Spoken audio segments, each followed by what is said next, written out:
In the previous lecture, I mentioned that we would be talking about a theory that sometimes fall under control theories and learning theories. Sykes and Matz's techniques of neutralization or drift theory sometimes falls under learning theory because they describe these techniques that are learned. Sutherland and Cressy, in their differential association theory, indicate that individuals learn techniques that are favorable to crime.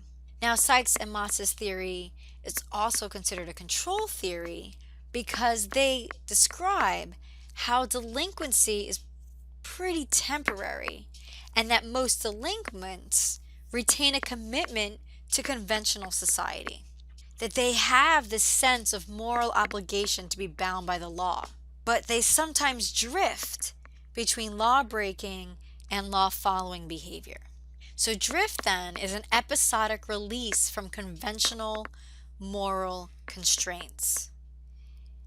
And they use these techniques of neutralization to suspend those personal and social controls. So Sykes and Matza don't see offenders as enmeshed in criminal values or a criminal subculture. All individuals, criminals included, cannot escape the power of socialization. They're still controlled by conventional beliefs. They conform. They respect law abiders. And they feel guilty when they are caught. So Sykes and Matza describe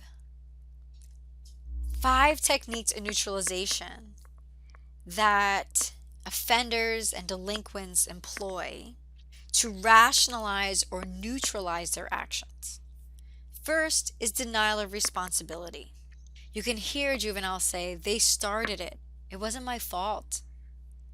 Or my parents abused me and that's why I do this. Right? They're denying full responsibility. The next technique is denial of injury. You can hear them say, it was just a prank. Or it is a big store. They have insurance. Actually, growing up in my neighborhood, I knew a few kids who would never shoplift from a mom and pop shop. They felt that that violated their code. But a big store, a store that had insurance, they were more than happy to steal from that store.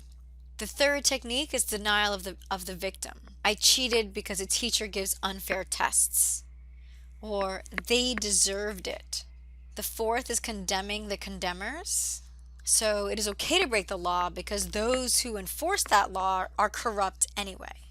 I'm sure that those in power would have done the same thing. The final technique is appeal to higher loyalties. My friends were depending on me, or I jumped in to protect my friends. So these 5 techniques weaken social control and they provide a defense mechanism for individuals as they drift into law-breaking behavior. In 1994, Benson applied these techniques of neutralization to white-collar offenders. And his article is called Denying the Guilty Mind. And he describes that white-collar offenders who break the law often deny that they are true criminals. They tend to use the same techniques.